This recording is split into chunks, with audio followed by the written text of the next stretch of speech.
Magandang umaga guys. Ito yung aking lulutuin, pusit.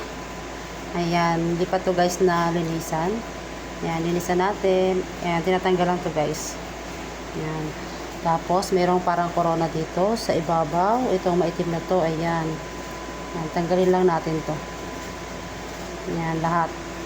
Ayan guys, oh. Ayan guys, nahugasan ko na at nalinisan ko na din. Yan, di ko na ito puputulin kasi lumiliit naman to pag naluluto. Pero kukuha ko dito guys ng gagawin kong sabaw. Kukuha lang ako guys dito ng mga 5 piraso. Ayan. Pili natin yung maliliit. Kasi para may gulay lang at saka sabaw.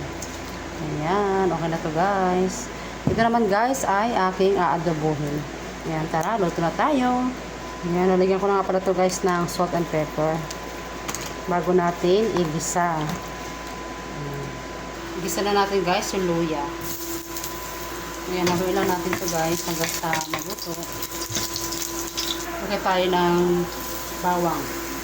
Ayan, naluto na ito yung bawang at saka luya. Lagay na natin guys itong pusit. Ayan, haluin lang natin to guys. Pag muna natin itong takpan. Lutuin lang natin ito sa pamagitan ng paghalo muna.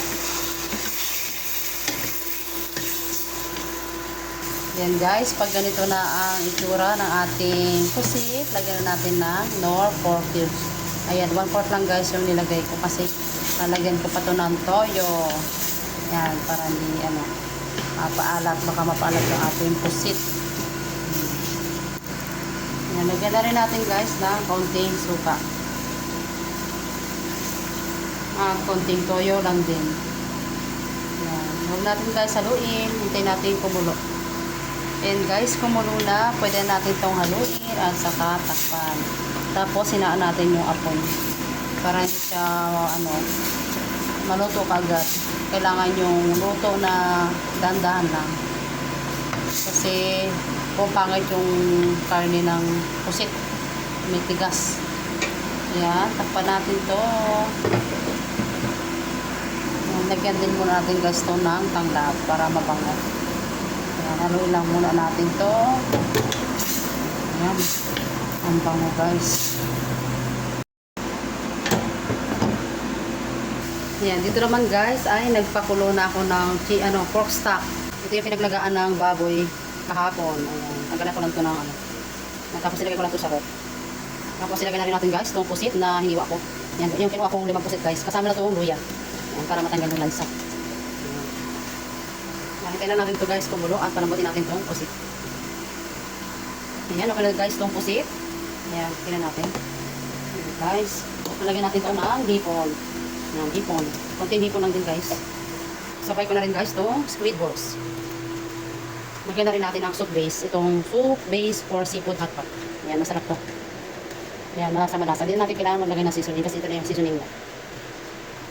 Lagyan na rin natin guys ng paminta para may lasa na pag titikman natin. Ayan, naluin lang natin ito. Mabilis na ito matuto guys.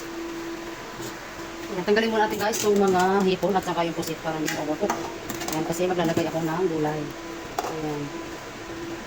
Lagyan natin guys itong sigarilyas. Sigarilyas at mani. Ayan, luto na guys yung sigarilyas. Lagyan man natin ng pechay. Kaya na rin natin guys itong alugbati. Hintayin lang natin ito guys maluto. Saka natin ihalo dito yung tinanggal nating seafood. Ayan, season na rin natin guys na paminta. Ayan, haluin lang natin ito guys. At tuto na rin yung mga gulay. Ayan, lagyan na natin guys itong tinanggal natin kanina.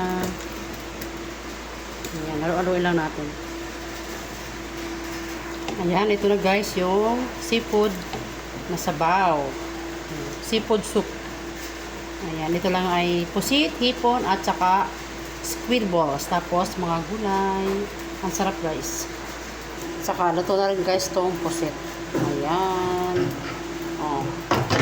Hindi na kami kumain. Ayan guys. Tapos na akong magluto. Ito na yung sabaw. At saka, ito yung pusit na adobo. Ayan.